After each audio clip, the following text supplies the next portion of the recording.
تو معافی مانگنے میں تاخیر نہیں کرنی چاہیے اللہ سے، اور اپنے آپ کو گناہگار سمجھ کے مایوس نہیں ہونا چاہیے۔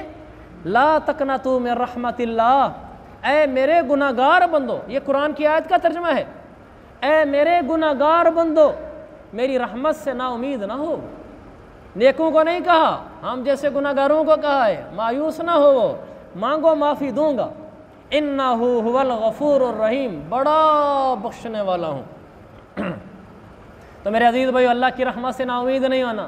بڑے سے بڑا گناہ ہو جائے، پھر ہو جائے، پھر ہو جائے، پھر ہو جائے، شیطان کہتا ہے بس کر، اب کیا معافی مانگنی ہے۔ یہ شیطان کا دھوکہ ہے۔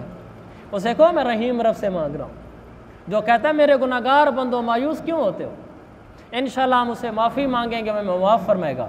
اور موت کے وقت بطور خاص، موت کے وقت بطور خاص خوف غالب نہیں ہونا چاہیے، رحمت غالب ہونی چاہیے۔